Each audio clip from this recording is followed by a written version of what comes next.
মনোনীত চেয়ারম্যান আমার শ্রদ্ধাভাজন চাচা জনাব আলাউদ্দিন এবং আওয়ামী লীগের সহযোগী সংগঠনের সকল নেতৃবৃন্দকে মজিবের শুভেচ্ছা এবং আমার সালাম। আসসালামু আলাইকুম।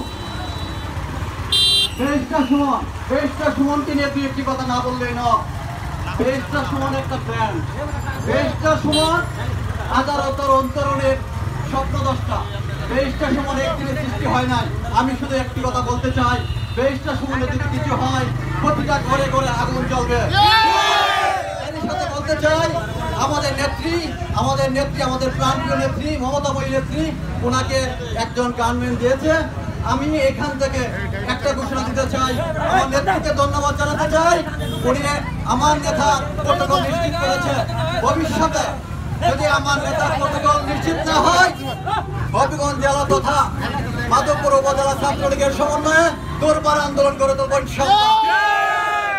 সেই সাথে এত রুদ্রে দাঁড়ানো আপনারা অনেক কষ্ট করেছেন।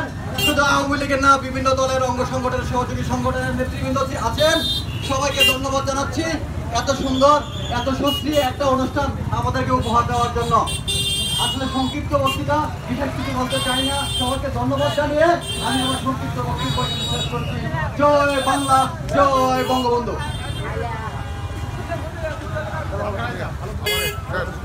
এই মুহূর্তে আমাদের সামনে ওনাকে ওনার মূল্যবান বক্তব্য এবং দিক নির্দেশনামূলক বক্তব্য দেওয়ার জন্য আমি বিনীতভাবে অনুরোধ করছি।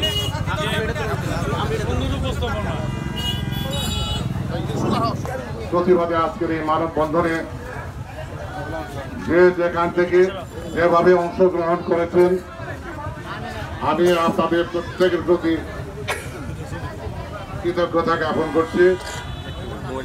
এ দেশ এমন একটি দেশ যে দেশে লুটেরা পাটপান চোরটার বিরুদ্ধে একজন সৎ মানুষ সোচ্চার, যিনি বাংলাদেশ সহ সারা বিশ্বে আজ সমর্থিত, সেই মানুষটিকে সোনারগাঁও থানার ওসি সাহেবের মাধ্যমে জানিয়ে দেওয়া হয়েছে যে তার জন্য অভিযুক্ত করেন আপনাকে হত্যার জন্য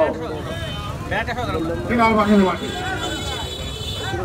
আমরা চাই, যেহেতু অফিসার জানেন, অনতিবিলম্বে তাকে গ্রেফতার করে কে সেই ইন্ধনদাতা, কে সেই মূল ব্যক্তি তাকে জনসমক্ষে নিয়ে আসছে, আইনের আওতায় এনে তাকে যথোপযুক্ত শাস্তির ব্যবস্থা নিশ্চিত করতে হবে।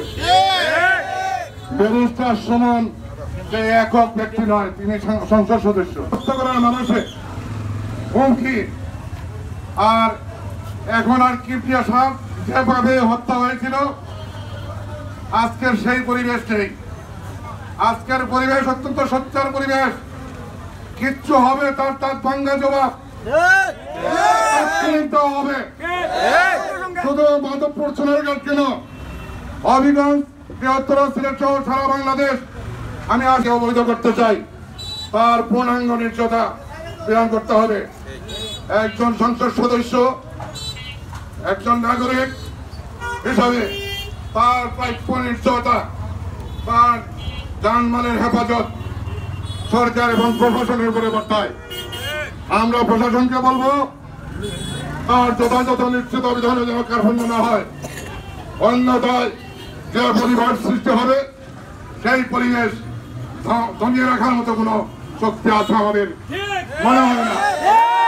আমরা কোনোভাবেই অন্য কিছু হলে তার তাৎক্ষণিক ব্যবস্থা নেওয়া ছাড়া আমাদের অন্য কোনো পথ খোলা থাকবে না।